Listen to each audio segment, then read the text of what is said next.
Assalamualaikum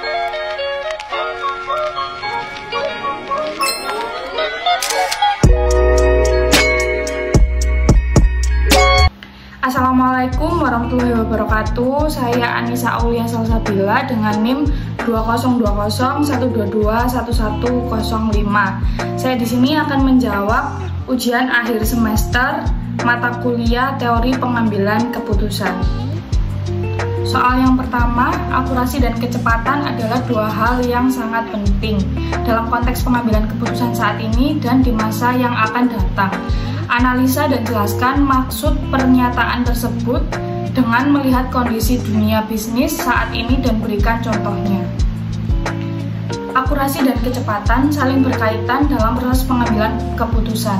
Keakuratan dalam memperoleh data ataupun informasi yang update, hal ini akan mempengaruhi keefektivitasan dalam proses pengambilan keputusan. Dalam dunia bisnis saat ini termasuk penuh dengan kemudahan, dikarenakan era yang semakin maju, banyaknya dorongan teknologi yang membantu dalam membuat banyak informasi yang dibutuhkan dalam proses pengambilan keputusan.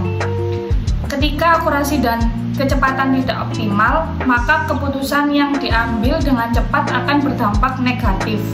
Begitu juga sebaliknya, misalkan di perusahaan A yang akan memperluas usahanya, ada beberapa perusahaan B dan juga C yang juga akan menjadi sasarannya. Maka perusahaan A harus mencari tahu informasi yang akurat dari perusahaan B dan perusahaan C yang akan menjadi rekan bisnis yang tepat. Partner untuk menentukan keputusan mana yang memiliki manfaat positif bagi perusahaan A itu sendiri dan juga bagi perusahaan yang akan menjadi sasarannya. Soal yang kedua, berilah contoh di bidang pemasaran dan jelaskan bagaimana penggunaan teknologi bisa mengurangi bias dalam pengambilan keputusan.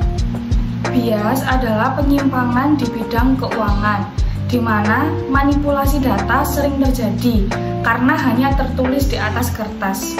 Namun di era teknologi yang semakin canggih ini, banyak perusahaan yang memanfaatkan kemudahan ini untuk memperbaiki sistem internalnya. Misalkan pada sebuah bank, setiap bank memiliki bank data yang mana fungsinya untuk menyimpan semua informasi data nasabah sehingga dapat membantu mendeteksi histori aktivitas pada bank sebelumnya. Tentunya hal ini sangat membantu dalam mengurangi memanipulasi data nasabah yang akan melakukan pinjaman. Namun nasabah tersebut masih memiliki pinjaman atau tanggungan di bank yang lainnya. Soal yang ketiga, jelaskan sesuai teori proses pengambilan keputusan secara urut dan terperinci terkait keputusan untuk mengembangkan suatu produk. Sebutkan produk yang akan dikembangkan, lalu buat simulasi dan analisis decision matrixnya dengan menggunakan 5 alternatif produk hasil pengembangan, 5 kriteria pembobotan kriterianya, dan jelaskan masing-masing kriteria tersebut secara rasional. Untuk soal yang nomor 3, langsung saya jawab pada analisis decision matrixnya yang sudah ada ketentuannya. Yang pertama adalah 5 alternatif calon investor dan juga 5 kriteria dengan bobot kriteria yang sudah tersusun. Yang pertama adalah investor dengan proyeksi keuangannya, yang kedua dengan kondisi sosial ekonominya, yang ketiga profilnya, yang keempat pengetahuannya yang luas, dan juga yang investor kelima kemampuan menghadapi resiko dengan bobot masing-masing 15%, 15%, 30%, 20%, dan juga 20%.